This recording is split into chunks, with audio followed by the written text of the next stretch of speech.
வெளிநாடுகளில் தடை செய்யப்பட்டு இந்தியாவில் விற்கப்பட்டு வரும் பொருட்கள் பற்றி நாம் இப்போது பார்க்கலாமா?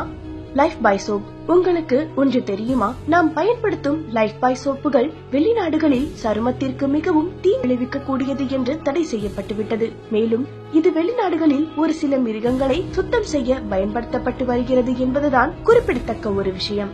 ஆனால் இந்தியாவிலோ இதனைத்தான் நம்மில் பெரும்பாலானோர் பயன்படுத்தி வருகிறோம் என்பதுதான் வேதனைக்குரிய ஒரு விஷயம். ரெட்புல் எனர்ஜி ட்ரிங்க் என்று விற்கப்படும் ரெட்புல் பிரான்ஸ், டென்மார்க் போன்ற பகுதிகளில் தடை செய்யப்பட்டுவிட்டது. ஏனெனில் இந்த பானமானது இருதய நோய், மன இறுக்கம், இரத்த அழுத்தம் போன்றவற்றை ஏற்படுத்தக்கூடியது என்பதால் தானாம். ஆனால் இந்தியாவில் இதனை நிறைய மக்கள் ஆற்றலை அதிகரிக்கும் என்று நினைத்து டப்பா டப்பாவாக வாங்கி குடிக்கிறோம்.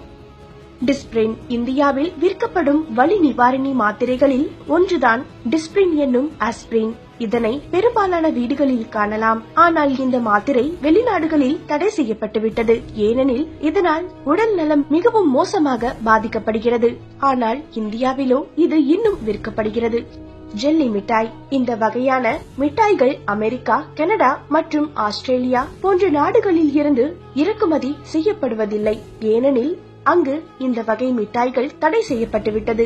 இதற்கு காரணம் இந்த வகை மிட்டாய்கள் குழந்தைகளுக்கு தீவிர சுவாச பிரச்சனைகளை ஏற்படுத்துவதாக பல ரிப்போர்ட்டுகளில் தெரிய வந்துள்ளது. ஆனால் இவை இந்தியாவில் ஏராளமாக விற்கப்படுகிறது. Kinder Joy chocolate. இந்தியாவில் குழந்தைகள் கிண்டர் ஜாய் சாக்லேட்டை தான் அதிகம் விரும்பி சாப்பிடுவார்கள்.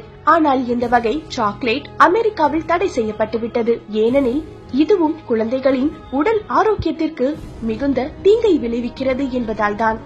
டீ கோல்ட் டோட்டல். இது மற்றொரு பிரபலமான சளி, இருமல் பிரச்சனைக்கு இந்திய மக்கள் வாங்கி சாப்பிடும் ஒரு மாத்திரை. ஆனால் இந்த மாத்திரை பல நாடுகளில் தடை செய்யப்பட்டுவிட்டது. ஏனெனில் இது சிறுநீரக பிரச்சனைகளை ஏற்படுத்தும் என்பதால் தான். நிமுலிட். பொதுவாக பல வலிகளுக்கு போடப்படும் ஒரு வலி நிவாரணி மாத்திரை தான் நிமுலிட். இந்த வகை மாத்திரை அமெரிக்கா, ஆஸ்திரேலியா, கனடா, பிரிட்டன் மற்றும் இதர நாடுகளிலும் தடை செய்யப்பட்டுவிட்டது. ஏனெனில் இது கல்லீரல் பிரச்சனைகளை ஏற்படுத்துகிறதாம். இந்த செய்தி உங்களுக்கு பிடித்திருந்தால் லைக் பண்ணுங்க. மேலும் இது போன்ற பல பயனுள்ள தகவல்களை பற்றி தெரிந்து கொள்ள மினிட்ஸ் மிஸ்ட்ரி சேனலை சப்ஸ்கிரைப் செய்யவும்.